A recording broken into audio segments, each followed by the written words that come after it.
Operation చేయవచ్చా? మూర్ఛ వ్యాధికి సాధారణంగా అనేక రకమైన మంచి మంచి మందులు అందుబాటులో ఉన్నాయి.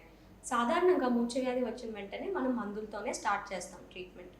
ఒక 60-70% మందికి 1 లేదా 2 మందులు, మాక్సిమం 3 ఆర్ 4 మందులతో మనం శుభ్రంగా ఫిట్స్‌ని కంట్రోల్‌లోకి తీసుకురావచ్చు.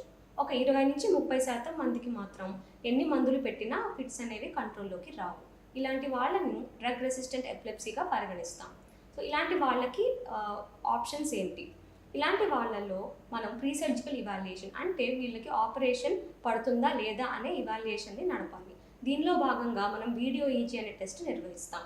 ఈ వీడియో ఈజీలో వాళ్ళకి ఫిట్స్ అనేవి ఎలా వస్తున్నాయి, ఆ టైంలో వాళ్ళ బ్రెయిన్లో తరంగాలు ఎలా మారుతున్నాయి అనేవి రికార్డ్ చేస్తాం. దీంతో పాటు ఎంఆర్ఐ చేసి ఎంఆర్ఐలో ఎక్కడ ప్రాబ్లం ఉందా లేదా అనేది నిర్ధారిస్తాం. సో ఈ రెండు బాగా కొరిలేట్ అయితే వాళ్ళకి సర్జరీ అనేది అనువుగా ఉంటుందా లేదా అనేది మనం బేరీజు వేసుకొని సర్జరీ చేసే ఆప్షన్ ఉంటుంది.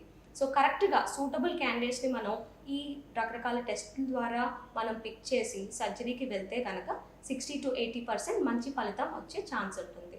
చాలామందికి ఈ మూర్ఛ వ్యాధికి సర్జరీ చేస్తారనే విషయం మీద అవగాహన లేదు. సో ఈ అవగాహన కల్పించడానికే ఇది ఒక చిన్న ప్రయత్నం. ఇప్పుడు Aster Ramesh Vijayawada hospital advanced epilepsy సెంటర్లో ఈ టెస్టులన్నీ అందుబాటులో ఉన్నాయి మరియు ట్రైన్డ్ ఎపిలెప్టాలజిస్ట్ అందుబాటులో ఉన్నారు. సో అలాంటి వాళ్ళు ఎవరన్నా మీకు తెలిసినా తారసపడినా ఈ సేవలు అందుబాటులోకి తీసుకోండి.